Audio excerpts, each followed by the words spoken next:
आप सभी का फ्लेमिंगो बुक जो कि क्लास 12th की कंपलसरी इंग्लिश में चलती है, उसके लेसन 2 जिसका नाम लॉस्ट स्प्रिंग है, उसमें आज हम कुछ प्रश्न और उत्तरों को डिस्कस करेंगे। हम उन सभी प्रश्नों और उत्तरों को शामिल करने वाले हैं जो कि हमारी परीक्षा में आने वाले हैं। आपका हमारे चैनल नॉलेज वन डायरी पर स्वागत है और मैं आपका होस्ट आर.के. शर्मा आपके साथ इस पूरे वीडियो में हूँ। चलिए आगे बढ़ते हैं। हम पहला प्रश्न यहाँ पर लेते हैं। What could be some of the reasons for the migration of people from villages to cities? गांव से शहरों की ओर पलायन करने के क्या कुछ कारण हो सकते हैं? इसका उत्तर है कि a few reasons for this are as follow। ये कुछ कारण निम्न प्रकार से हैं। पहला है people hope for a better livelihood in cities। When drought or flood or any other calamity destroys their crops, then they migrate to cities for survival. Farm laborers in villages do not get proper wages, so they migrate to cities to work in factories. Many people migrate to cities to arrange good education for their children. Unemployed people migrate to cities because they hope to get a number of jobs there. And last but not the least is the luxury, glamour and comfort of the city life which attracts them to cities। तो कुछ कारण यह बताए गए हैं कि लोग शहरों की ओर इसलिए जाते हैं कि वे अच्छा जीवन जी सके शहरों में। जब गांव में कोई विपदा आ जाती है, चाहे वो बारिश हो, तेज बारिश, बाढ़ या सूखा हो, और उनकी फसलें बर्बाद हो जाती है, तो वे शहरों में अपने जीवन यापन के लिए आगे बढ़ जाते हैं। खेतों पर काम करने वाले जो गांव वाले हैं, वो फैक्ट्रियों में नौकरी की तलाश में चले जाते हैं शहरों में। बहुत सारे लोग शहरों में इसलिए जाते हैं कि वे अपने बच्चों को अच्छी शिक्षा दे सकें। कुछ बेरोजगार लोग शहरों की तरफ अच्छी संख्या में नौकरियां मिलने की वजह से जाते हैं। और अंतिम परंतु और भी कारण हो सकते हैं कि शहरों में विलासिता, आराम और जो उसका आकर्षण है वह उनको आकर्षित करता रहता है, इस वजह से वे शहरों में जाते हैं। आगे बढ़ते हैं कि would you agree that promises made to poor children are rarely kept? Why do you think this happens in the cities incidents narrated in the texts? क्या आप इस बात से सहमत हैं कि गरीब बच्चों को किए गए वायदे शायद ही कभी पूरे किए जाते हैं? इस पाठ की घटनाओं में ऐसा होता है, इस पर आपके क्या विचार हैं? तो हम आगे बढ़ते हैं कि it is very easy to make a promise but it is equally difficult to keep it. Our government boasts of taking measures to eliminate child labor, but one can see children working everywhere in factories, houses, tea stalls, etc. Education to all is another promise still waiting to be kept।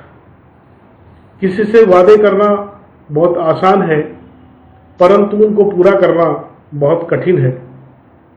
हमारी सरकार बाल श्रम को हटाने के बहुत सारे वादे कर चुकी है, परंतु बच्चों को हम हर कहीं काम करते हुए देख सकते हैं, चाहे वो फैक्ट्री हो, घर हो, चाय की दुकानें हो। शिक्षा जो है एक इसी प्रकार का वादा है जिसको पूरा किया जाना बाकी है। Anees Jung to distinctively made a promise to a poor boy.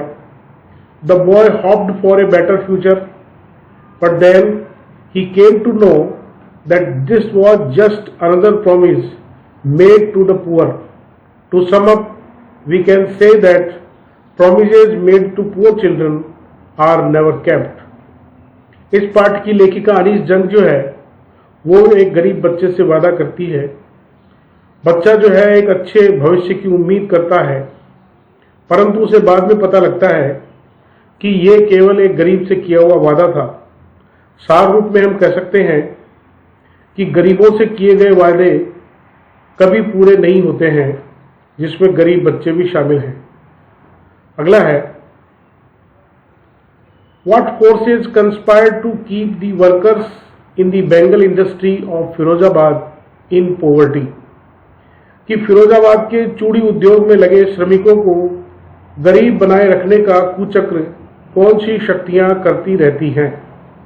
और इसका उत्तर है कि most of the poor people in Firozabad are engaged in bangle making. It is very difficult for them to think of doing anything else. The money lenders, the middleman, the policeman, the keepers of law, the bureaucrats and the politicians have created the vicious circle from which it is very difficult for the workers in the Bengal industry to get out. बहुत सारे फिरोजाबाद के लोग चूड़ी बनाने के काम में लगे हुए हैं और इस काम को छोड़ने के बारे में वो सोच भी नहीं सकते हैं। बहुत सारे पैसे उधार देने वाले लोग, कुछ बिचौलिए, कुछ पुलिस वाले, कुछ कानून के रखवाले और कुछ ब्यूरोक्रेट्स और राजनीतिज्ञ जो है, उन्होंने एक ऐसा कुचक्र बना रखा है जिसके कारण चूड़ी उद्योग में लगे हुए जो श्रमिक हैं उनके लिए बाहर निकलना मुश्किल है। They do not let them think beyond making bangles.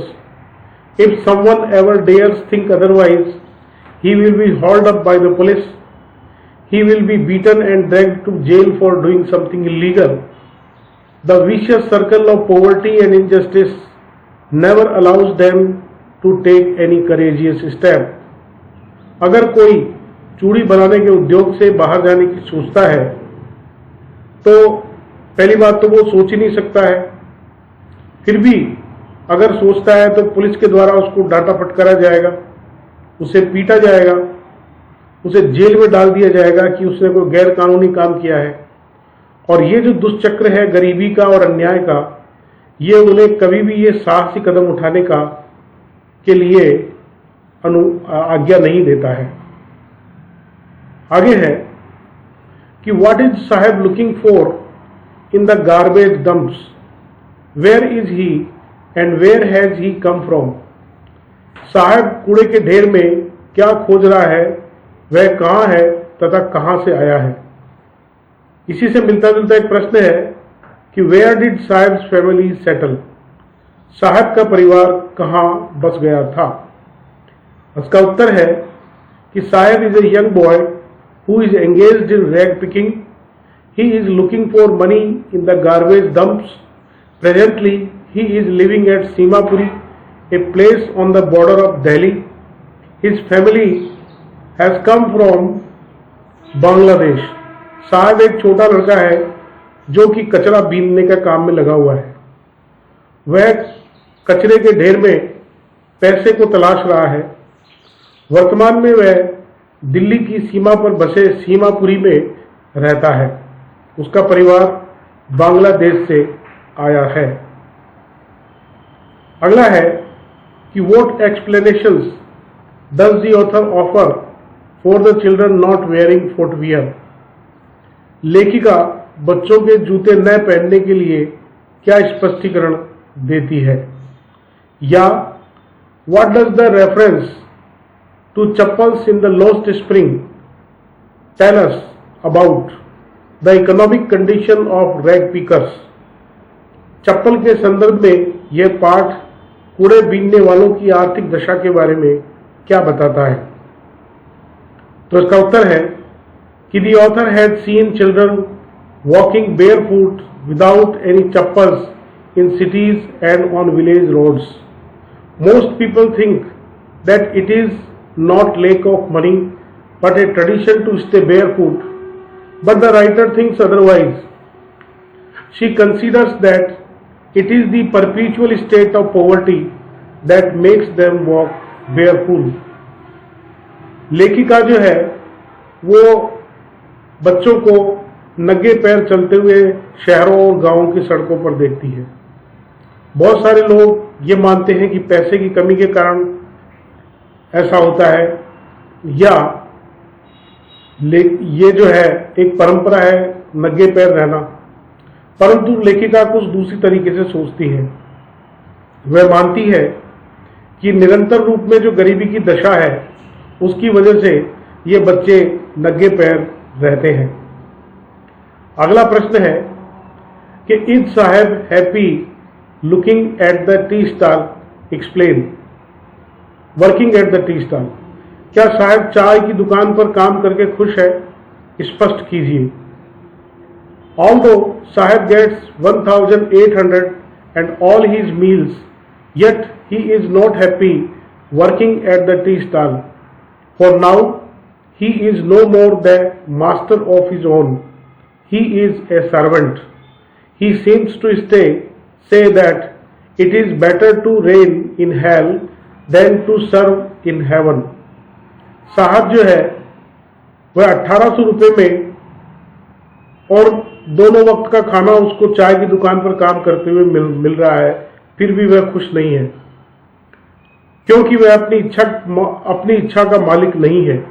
वह अभी भी एक नौकर है। वह ऐसा कहता हुआ प्रतीत होता है कि नौकरी नरक में राज्य करने से बेहतर स्वर्ग में नौकर बनकर रहना ज्यादा अच्छा है। अगला प्रश्न है what makes the city of Firozabad famous, मतलब फिरोजाबाद शहर किस बात के लिए प्रसिद्ध है? इसका उत्तर है कि Firozabad is famous for its glass blowing industry. Every other family in Firozabad is engaged in making bangles. Many families have spent generations working around furnace welding glass making bangles. Firozabad शहर अपने कांच के चमकते हुए उद्योग के वजह से प्रसिद्ध है। फिरोजाबाद का प्रत्येक दूसरा परिवार कांच की चूड़ियां बनाने में लगा हुआ है। बहुत सारे परिवारों ने अपनी कई पीढ़ियां भट्टी के चारों ओर काम करते हुए बिता दी है, चाहे वो कांच को जोड़ रहे हैं या कांच की चूड़ियां बना रहे हैं। यह काम वो निरंतर करते रहते हैं। साथियों, मुझे उम्मीद है कि आपको ये सभी प्रश्न बहुत महत्वपूर्ण लग रहे होंगे। आप इन सभी प्रश्नों को अपनी नोटबुक में लिखते रहें। चलिए आगे बढ़ते हैं। Mention the hazards of working in the glass bangle industries. कांच की चूड़ियों के उद्योग में काम करने के खतरे बताइए। या एक प्रश्न और है कि mention any 2 hazards of working in the glass bangle industry. कांच की चूड़ियों के उद्योग में काम करने के कोई 2 खतरे बताइए। और ये इसका उत्तर इस प्रकार से है कि the 2 hazards of working in the glass bangle industries are. कांच के चूड़ी बनाने के उद्योग में जो 2 प्रमुख खतरे हैं वो है, पहला कि the workers in the glass bangle industry have to work in high temperature, it affects their health badly. कि जो काम करने वाले लोग हैं कांच की चूड़ी बनाने के, वो उनको बहुत उच्च तापमान पर काम करना पड़ता है, जिससे उनका शरीर जो है उसका स्वास्थ्य बुरी तरीके से प्रभावित होता है। दूसरा है कि the biggest hazard they face is that they go blind with the dust from polishing the glass of bangles. दूसरा खतरा है कि वे अंधे हो जाते हैं कि कांच की चूड़ियों पर जब वे पॉलिश करते हैं तो उसकी जो धूल है वो उनकी आंखों में चली जाती है और उससे अंधे होने का चांसेस ज्यादा होता रहता है। अगला है how is Mukesh attitude to his situation different from that of his family. अपने हालात के प्रति मुकेश का दृष्टिकोण उसके परिवार के दृष्टिकोण से किस प्रकार भिन्न है? इसका उत्तर है Mukesh comes from a family of Bengal makers. Unlike his family members, he does not want to cling to Bengal making. He wants to be the master of his own. He wants to become a motor mechanic. Mukesh चूड़ी बनाने वाले एक परिवार से आता है। अपने परिवार की अन्य सदस्यों की तरह से वह चूड़ी बनाने के उद्योग को पसंद नहीं करता है। वह अपनी इच्छा का मालिक स्वयं बनना चाहता है। वह स्वयं एक मोटर मैकेनिक बनना चाहता है। अगला है, how in your opinion can Mukesh realise his dream? आपकी राय में मुकेश अपने सपने को कैसे चरितार्थ या कार्यान्वित कर सकता है? और इसका उत्तर है कि ये poor child Mukesh accepts his fate just the way his father did, doing anything different from what his generations have been doing needs courage. These poor children are generally lacking in courage as they have always remained downtrodden. Mukesh जो गरीब बच्चा है वो अपने भाग्य को अपने पिता की तरह से स्वीकार करता है। वह पीढ़ियों की तरह से इसी काम को करने के बारे में सोचता है क्योंकि कोई अन्य काम करने के लिए उसको साहस चाहिए। ये गरीब बच्चे सामान्य तौर पर इनमें साहस की कमी होती है क्योंकि वे हमेशा से दलित रहे हैं। Mukesh has the glimpse of that very courage. He intends to do something different from what his forefathers have been doing. It is his courage which shows that Mukesh can realize his dream. Mukesh जो है उसमें कुछ साहस की झलक दिखती है। वह अपने पूर्वजों से कुछ अलग करने की इच्छा रखता है, उसका इरादा भी है और यह उसका साहस है कि मुकेश जो है अपने सपने को पूरा करने की हिम्मत रखता है। अगला है, mention the hazards of working in the glass bangle industry. इस प्रश्न को हमने पहले भी किया है कि the hazards of working in the glass bangle industry are कि the workers work around glass furnace with high temperatures. They work in dingy cells without air and light. This is quite unhealthy for them. कि जो कांच की चूड़ी बनाने के उद्योग में जो खतरे हैं वो ये है, पहला है कि श्रमिकों को उच्च तापमान पर काम करना पड़ता है और उनका जो कोठा होता है जिसमें वो काम करते हैं वो बहुत ही अंधेरे से भरा हुआ होता है जिसमें न हवा जाती है और न रोशनी आती है और यह उनके लिए एकदम स्वास्थ्य के प्रति खतरनाक है. दूसरा है कि the polishing of glass bangles produces dust. This dust slowly makes the workers lose their eyesight. They go blind. कि कांच की चूड़ियों पर पॉलिश करने से धूल उड़ती है और ये जो धूल है इससे धीरे धीरे ये काम करने वाले अपनी नजरों को कमजोर करवाते जाते हैं और वे धीरे धीरे अंधे हो जाते हैं. अगला है कि the workers wear the pieces of colored glass. They do this work in their dark hutments in the dim light of flickering oil lamps. This also affects their eyesight badly.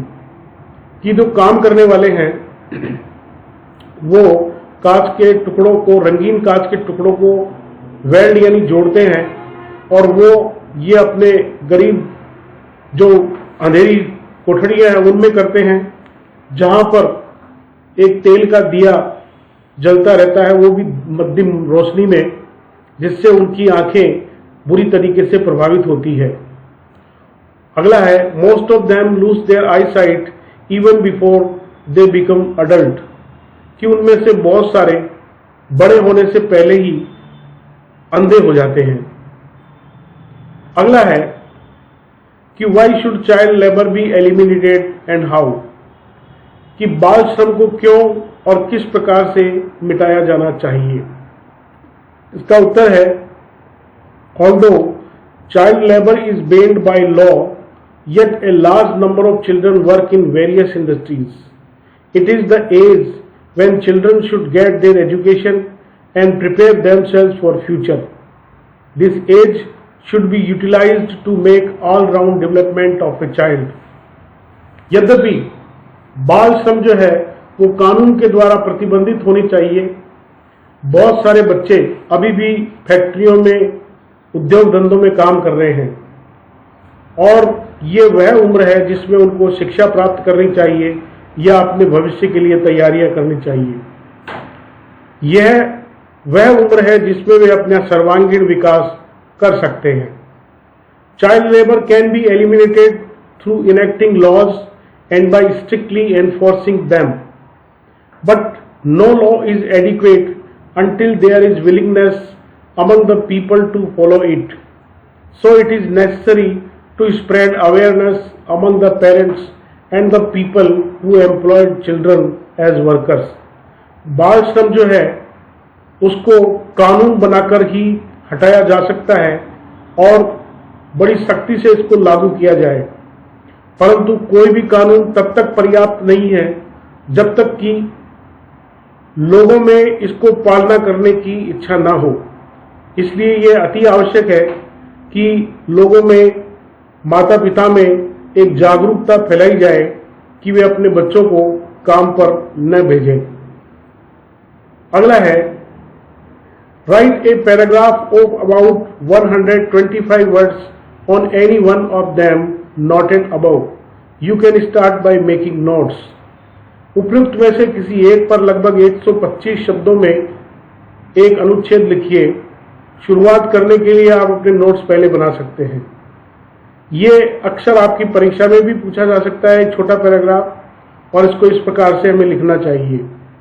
They make splendidly towering blocks, gorgeously impressive temples or mosques, ultra-modern shopping malls, huge overbridges that create a good impression of our country in the eyes of foreigners.